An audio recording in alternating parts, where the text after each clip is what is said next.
মত।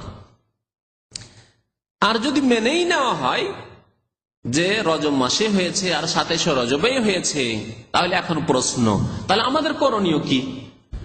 27 রজবে মেরাজই হইল ধরে নিলাম, রজব মাসেই মেরাজ হইল ধরে নিলাম, তাহলে আমরা করব কি?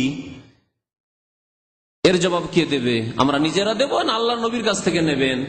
আল্লাহর কাছ থেকে নেবেন। আল্লাহ পাক রব্বুল আলামিনের কাছ থেকে জবাব নেন, ওমা আতাকুমুর রাসূলু ফাখুযুহু, রাসূল যা তোমাদেরকে দিয়েছেন তা নিয়ে না, গ্রহণ করো। নবী যদি দিয়ে থাকেন যে নবী সাল্লাল্লাহু আলাইহি ওয়াসাল্লামের মেরাজ হয়েছে এতে কোনো সন্দেহ নেই, কিন্তু কখন হয়েছে তাও জানলাম না, মেনেই নিলাম যে হ্যাঁ 27 রজবে হয়েছে, তারপরে করব কি? তাহলে আল্লাহ বলছেন ওমা আতাকুমুর রাসূল, কিছু দিয়েছে রাসূল যদি কিছু দিয়ে থাকেন স্পেশাল, যে মেরাজের রাতে প্রত্যেক বছরে নবী সাল্লাল্লাহু আলাইহি ওয়াসাল্লামের মেরাজ থেকে ফেরার পরে প্রত্যেক বছরে একবার করে মেরাজের রাত ফিরে এসেছে, নবী সাল্লাল্লাহু আলাইহি ওয়াসাল্লাম যা দিয়েছেন এই মর্মে ফাখুযুহু, তা নেও, তোমরা আমল করো।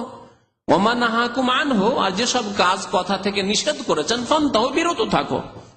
নবী করিম সাল্লাল্লাহু আলাইহি ওয়াসাল্লাম ধর্মের নামে নতুন কাজ থেকে বাধা দিয়েছেন, সাবধান করেছেন। ওয়া ইয়াকুম ওয়া মুহদাসাতিল উমুর, নতুন কাজ থেকে তোমরা সাবধান, দূরে থাকো।